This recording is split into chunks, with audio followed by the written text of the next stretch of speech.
పంజగుట్ట పోలీసులు ప్రముఖ యూట్యూబర్ అన్వేష్ కు లుకౌట్ నోటీసులు జారీ చేశారు. అయ్యయ్యో సానుభూతి వద్దురా. ఫస్ట్ ఒక లైక్ కొట్టండి, పూర్తిగా చూడండి, చాలా బాగుంటుంది. అన్వేష్ కి లుకౌట్ నోటీసులు ఇచ్చారు ఏకంగా. ఏంటి అది గారు, ఎంత పని జరిగింది? అంటే నిందితుడిగా చూస్తున్నట్టు అతన్ని. అందరూ కలిసి మిమ్మల్ని ఈ స్థితికి తీసుకొచ్చి వదిలేశారే. నిజంగా నాకు కంట్లో నీళ్ళు వస్తాయి.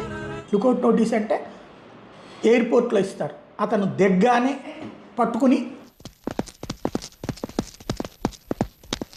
అసభ్యకరమైన పదజాలం వాడుతూ వీడియో చేసిన అన్వేష్ పై పోలీసులు ఈ నిర్ణయం తీసుకున్నారు. నిర్ణయం తీసేసుకున్నావన్నమాట. పోస్టులను పరిశీలించిన పోలీసులు కాంట్రవర్సీ కామెంట్లపై సీరియస్ అయ్యారు. చిన్న మాట అన్నాను, దాన్ని క్షమించమని అడిగాను కదా, అంటే క్షమించరా ప్రపంచంలోని? మీ మనోభావాలు దెబ్బతినేలా మాట్లాడినందుకు I'm very sorry.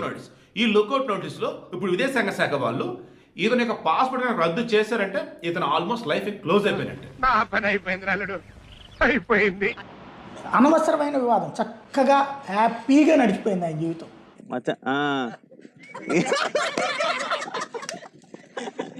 Instagram, YouTube కు పోలీసులు లేఖ రాశారు.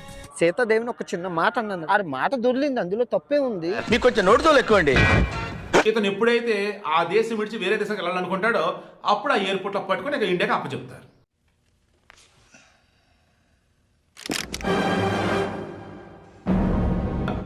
మరలా చూసి ఇతరంత గొలగాడు నాకు తెలిసి ఈ మధ్యలో నేనైతే చూడలే.